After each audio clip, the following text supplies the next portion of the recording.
ከመንግስታዊ ስራ ኃላፊነት ጋር በተገናኘ በማህበረሰቡ ዘንድ የሚነሱ አንዳንድ ችግሮች አሉ። በተለይ ከሙስናና ብልሹ አሰራሮች ጋር በተገናኘ የሚነሱ ቅሬታዎች አሉ፣ የሚነሱ ሀሳቦች አሉና እዛ ላይ መንግስት ምን ያህል ቁርጠኛ ሆኖ እየሰራ ነው የብልሹ አሰራርና ሙስናን በማስተካከል ረገድ? ሌብነት ኢትዮጵያ ውስጥ ልክ እንደ እርዳታው አንዱ ስብራት የምንለው አንዱ የጥፋት መንገድ የምንለው ካልተገራ በቀር ያቀድም ያልኩት ራዕይ ለማሳካት እንቅፋት ነው የምንለው ጉዳይ ነው። ሌብነት በጣም አደገኛ ስብራት ነው። የገንዘብም ሌብነት፣ የጊዜም ሌብነት፣ የማልመጥም ሌብነት በመትጋት ላይ ባለች ሀገር ውስጥ እንቅፋት ነው። ነገር ግን ሌብነት ኢትዮጵያ ውስጥ የመንግስት የሚለው ጉዳይ ቆይቶ የጋራ ባህል እየሆነ መጥቷል። እሴት ሸርሽሯል፣ ሞራል ሸርሽሯል፣ እምነት ሸርሽሯል። እንደሚገባ ነገር ተወስዷል። ሰዎች ሰርቀው ህንፃ ቢገነቡ ጥፋት እንዳጠፉ ሳይሆን እንደበለጡ እንደላቁ የሚያስብ ማህበረሰብ ሰፊ ነው። አንድ ጊዜ ስብሐት ገብረ እግዚአብሔር ምን አለ? የኢትዮጵያ ህዝብ እኮ ይገርማል አለ። ፖሊስ ሌባን እየሮጠ ከኋላ ተከታይ ሲሮጥ ደረሰብህ ወደ ቀኝ ወደ ግራ እያለ ሌባ ያስመልጣል አለ። ፖሊሱን አግዞ ሌባውን እንደመያዝ ፖሊሱ ሌባውን ደርሶ እንዳይዘው አስመላጭ ነው። ዛሬ ታክሲ ውስጥ እዚህ ከተማ ታክሲው ትርፍ ጭኖ ቢሄድ ትራፊክ በሩቅ ሲያይ ተሳፋሪ ምን ያደርጋል? አጎንብሶ የሌብነት ተባባሪ ሆኖ የህገወጥነት ተባባሪ ሆኖ የታክሲ ሹፌሩ ያን ህገወጥ ተግባሩን እንዲቀጥልበት ያደርገዋል። ትርፍ ቢያስከፍል ትራፊክ ቢይዝ ትርፍ ከፍያለሁ የሚል ሰው አለ እንዴ? አልከፈልንም እኮ ነው የሚለው። ሰራቂው ብቻ ሳይሆን የሚሰረቀው የሚተባበርበት ባህል ተገንብቷል። አለመስረቅ ተገቢ አይደለም የሚል እሳቤ በግለሰብ አለማሰብ ብቻ ሳይሆን ማህበረሰቡም እየተቀበለው መጥቷል። እንደዚህ አይነት ስር የሰደደ ስብራት በንግግር በፖሊሲ ብቻ መንቀርፈው ጉዳይ አይደለም፣ ስር ሰዷል። እኛ በሶስት ምዕራፍ ነው የከፈልነው ይህንን ጉዳይ። በኮሚቴ በጥናት በጸረ ሙስና በምናምን ሞክረናል። ብዙ አስረናል፣ ብዙ አባረናል፣ ብዙ ቀይረናል። ሰዎች ግን አንዱ ይቀየራል፣ አንዱ ይመጣል። ባህሉ እስካልተቀየረ ድረስ የሚሸረሸር ነው አላየነው እና በሶስት ከፈል ነው። የመጀመሪያው ምዕራፍ መንግስታዊ ሌብነት፣ ተቋማዊ ሌብነትን ማስቆም ነው። ይሄ መንግስታዊ ሌብነት የለም ቀንሷል፣ ጠፍቷል ሲባል ብዙ ግራ የሚገባቸው ሰዎች አሉ። አሁንም በእርግጠኝነት የምናገረው ኢትዮጵያ ውስጥ መንግስታዊ ሌብነት የለም። ምን ማለት ነው? አንድ ኩባንያ አሁን ፈጥሬ የብልጽግና ኩባንያ እየፈጥሬ ምንም እንዳልነበረው ታሪክ እንዳልነበረው እየታወቀ ኮንትራት ስጡት፣ ብድር ስጡት፣ ፕሮጀክት ስጡት ብዬ በአንድ አመት ቢሊዮነር የማደርገው ኩባንያ የለኝም። አላደርግም እንደሱ። እኔ ከከንቲባ እኔ ከክልል አስተዳደር እኔ ከሚኒስትር ጋር ተነጋግሬ ይሁነኝ ብዬ የምደብቀው ወርቅ የማሸሸው ወርቅ የለም። በመንግስት ደረጃ የተገኘችውን እያንዳንዷን ስሙን የምናውለው የኢትዮጵያ ልማት ነው። ይሄ ጥፋቱም ቶሎ አይታይም፣ ስብራቱም ከፍተኛ ነው። ሰው ግን አይገነዘበውም። ለኮሌክቲቭ ጥቅማችን ናሽናል ኢንትረስት ላልነው ከፍተኛ ጉዳት ያለው ግራንድ ኮራፕሽን ነው።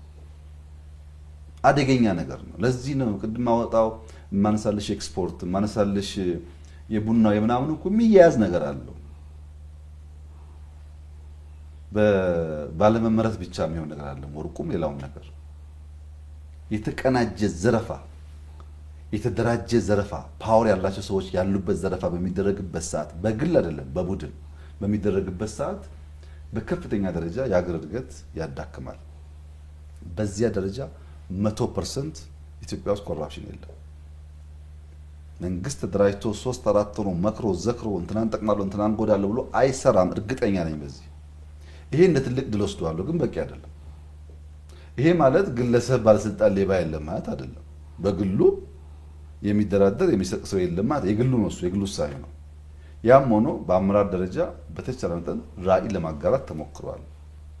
በሌብነት አይደለም ይሳካልን፣ ደክመን ጥረን ግረን ኢትዮጵያን ስንቀይር ነው ችግራችን የሚቀረፈው የሚለው እምነት በከፍተኛ አመራር ደረጃ በስፋት በውይይት በስልጠና የራዕይ መጋራት ስራ ሰርተናል። 100% እያንዳንዱ ሰው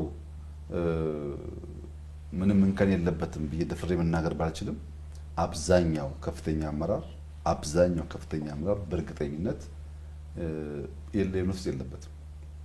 በከፍተኛ ደረጃ ያሉ አመራሮች ብዙ በዚህ ስጋት የለኝም። ውሏቸውን፣ ስራቸውን፣ ነገራቸውን በቅርበትም ስለማይ ግን አመራሩ ሰፊ ነው። ቅድም እንዳነሳሁት 16 ሚሊዮን አባል ያለው ሰው ነው። በመቶ ሺህ የሚቆጠሩ ሰዎች ያሉበት ነው። ስለ ሁሉ ሰው መናገር ያስቸግራል። እሱ ደግሞ በምን ያክል ራዕይ ተጋርቶ በተደራጀ ሌብነት ውስጥ ያለው ዘመቻ ቀነሰ የሚለው ገና ረዥም ስራ የሚጠይቅ ይሆናል። በቅርበት ባሉቱ ግን ስጋት እምብዛም የለኝም። ሁለተኛው ምዕራፍ ይሄ አንደኛው ምዕራፍ ነው። ሁለተኛ ምዕራፍ ይሄ ፒቲ ኮራፕሽን የምንለው ቅድም እንዳልሽው ለሰርቪስ ሰው መታወቂያ ሲያወጣ አንዳንድ ሰርቪስ ሲያገኝ የሚከፍለው ነገር ማለት ነው። ሰጪውም ተቀባዩም ባለው ነገር ይሄ እውነት ለመናገር በጣም አስቸጋሪና ህዝብ የሚያስመርረው ፓርቲ ነው። ያኛው ሰው ብዙ አያውቀውም። ግራንድ ወይ በመንግስት የሚሰራው ጉዳቱ የቆየ ሰባሪ ቢሆንም ቶሎ አይታወቅም። ይሄኛው ይታወቃል።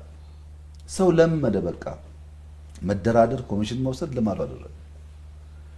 ይሄን ለመፍታት አማራጩ መንገድ ሲስተም መዘርጋት ብቻ ነው። ለምሳሌ አንዱ ሌብነት መሬት ነው። እኔ ራሴ ኤክስፐርት ሆኜ ኢንሳ ሆኜ አዲስ አበባ ላይ አዳማ ላይ በጂኦስፓሻል መሬትን ኦቶሜት ለማድረግ ብዙ ሙከራ አድርጌያለሁ። አልተሳካልኝም። ሲስተሙ እያለ አልተሳካልኝም፣ አልፈቀደልኝም ሲስተሙ ስርዓቱ። አሁን አዲስ አበባ 100% በጂኦስፓሻል ኦቶሜትድ ነው። እያንዳንዷ ፐርሰንት ትታወቃለች። ቢሾፍቱ፣ አዳማ፣ ሸገር እዚህ አካባቢ ዋና ሌብነት ችግር ያለበት አካባቢ የሚባለው 100% በጂኦስፓሻል ሲስተም ውስጥ ገብተዋል። እያንዳንዱ ከንቲባ እያንዳንዷ መሬት የማን መቼ እንደሆነች ያውቃል። ይሄ ግን ሌብነትን ዜሮ አያደርገውም። ሰው ሲስተም ስንዘረጋ ደግሞ ሲስተሙ ይሻገርበት ይፈጥራል። ልክ ቅድም ሙቪንግ ታርጌት ነው ሌብነትን። እዚህ ጋር ሲዘጋ እዚህ ጋር፣ እዚህ ጋር ሲዘጋ እዚህ ጋር እንጂ ቋሚ አይደለም። በዘጋ ነው በር ብቻ የሚቆም ጉዳይ አይደለም። ያን እየተከተሉ መዝጋት ያስፈልጋል። ሁለተኛ መሶብ ለኢትዮጵያ ለኤፊሽንሲ ለቅልጥፍና ለእድገት በእጅጉ የሚያግዝ ስርዓት ነው።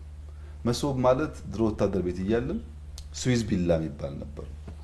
የስዊዝ ቢላ አንድ ናት፣ ትንሽ ናት፣ ግን ከውስጧ መቁረጫ አለ፣ ጥፍር መቁረጫ አለ፣ መስፊያ አለ፣ ከውስጡ እየወጣ እስቃጥላ መቁረጫ አለ፣ ይመዘዛል ከውስጡ። አንዷ እዚህ ጋር የምትያዘዋ ቢላዋ በውስጧ ግን በርካታ ስራ የሚሰሩ ቢላዎች አሉ። እሱን እየመዘዘ አንዴ እስቃጥላ ይቆርጥበታል፣ አንዴ ጨርቅ ይቀድበታል፣ አንዴ እንጨት ይቆረቁርበታል። ለበርካታ ስራ የሚውል ማለት ነው። መሶብ እንደዛ ነው። አንድ ሰው ቀበሌ ሄዶ መታወቂያ ከሚያወጣ፣ ኢሚግሬሽን ሄዶ ፓስፖርት ከሚያወጣ፣ ኢንቨስትመንት ሄዶ ላይሰንስ ከሚያወጣ፣ ባንክ ሄዶ ብር ከሚያወጣ፣ ቴሌ ሄዶ ሲም ካርድ ከሚያወጣ ሁሉን ሰርቪስ በአንድ ጣራ ስር ማግኘት ማለት በጊዜ በገንዘብ ያለው እንድምታ ከፍተኛ ነው። ለእያንዳንዱ ታክሲ ለእያንዳንዱ ጊዜ ስለነበረ ከዚያ ባሻገር ስርዓቱ ከኤ እስከዚህ በሲስተም ክትትል ውስጥ ስለሆነ ያለው በቀላሉ ለድርድርና ለሌብነት አይመችም። ሰው መከታተል ይቻላል። በእርግጥ መሶብ አንድ ሳምፕል ናት፣ መስፋት አለበት። ጥቂት መስራት የተጀመረ ነው። አሁን አዲስ አበባ ላይ ከጀመርን በኋላ በፌዴራል ደረጃ አዲስ አበባ ከተማ፣ የአዳማ ከተማ፣ የአርባ ምንጭ፣ ሐዋሳ፣ ባህር ዳር፣ ሻሸመኔ በጣም በርካታ ከተሞች እየተዘጋጁ ነው። የሚቀጥሉት 3 4 ወራት 5 ወራት ይጀምራሉ። እነሱ አስፍተን ሁሉ ቦታ በአንድ ቤት ውስጥ በአንድ ሰፈር በርካታ ሰርቪስ በሲስተም መስጠት ስንጀምር ሰው የተደራደረ የሚያደርጋትን ነገር እየቀነስን እንሄዳለን። ብዙ ሀገራት የሚሆነው ይሄ ነው። ህንድ አጋጥሟል፣ ሲንጋፖር አጋጥሟል። ሲስተም ሲጠቀሙ ሌብነት ቀንሷል። ሲስተም ሲጠቀሙ ኤፊሽንሲ አድርጓል። ለዛ ደግሞ ሲስተም መዘርጋት ብቻ ነው መፍትሄው። ሰው አይቀመስ፣ ሰው አስቸጋሪ ነገር ስለሆነ በሲስተም ነው የምንፈታው። ሶስተኛው ምዕራፍ ግን ሌብነት የሚጠየፍ ባህል መገንባት ነው። እንደ ሰው እኔ የተፈጠርኩት ሰርቼ ቫልዩ አድ ለማድረግ ነው፣ ሰርቼ ለመጥቀም ነው፣ ለመርዳት ነው የሚል በራሱ የሚኮራ የሚተማመን በውጤት የሚያምን ሰው ለመፍጠር ደግሞ የባህል ግንባታው በጣም ሰፊ ጊዜ ይወስዳል። ይሄም የትርክቱ ውጤት ነው። ትርክት እያደገ ሲሄድ፣ ትርክት እየሰረጸ ሲሄድ፣ የኢትዮጵያ እድገት እያደገ ሲሄድ ሙቪንግ ታርጌት ስለሆነ ሌብነት ዜሮ ባይሆንም የምንመረርባቸው ጉዳዮች በእጅጉ እየቀነሱ ይሄዳሉ። ለምሳሌ ያደጉ ሀገራት ትላልቆቹ ስም ሳልጠራ ይሄ የየዕለት ኮራፕሽን ብዙ የላቸው፣ ወጥተዋል ከሱ። ለመታወቂያ ለመንጃ ፈቃድ ሌብነት የላቸው፣ ግን የሌብነት አውራ ናቸው። ከፍ ሲባል ከፍተኛ ሌብነት ነው ያለው። ከፍተኛ ሌብነት አይቀርም፣ ይቀያየራል ቦታው። ከፍተኛውም ዝቅተኛውም አደገኛ ስለሆነ በስርዓት በትርክት እየገነባን ስናጠፋው ያ ለኢትዮጵያ እድገትና ብልጽግና መረጋገጥ እጅጉን ጠቃሚ ይሆናል። አሁን ግን እንደ አንድ ትልቅ ስብራት ልክ እንደ ልመናው አይተን በምዕራፍ ከፍለን እየሰራንበት ያለ ጉዳይ እንደሆነና ህዝቡም ተባባሪ እንዲሆን ሌቦች ማጋለጥ፣ አለመተባበር። ታክሲም ትሁን ቦታዋ በትንሽ ያልታመነ በትልቅ አይታመንም። በትንሽ ላይ ስርቆት የጀመረ ከፍ ሲል አያቋርጥም።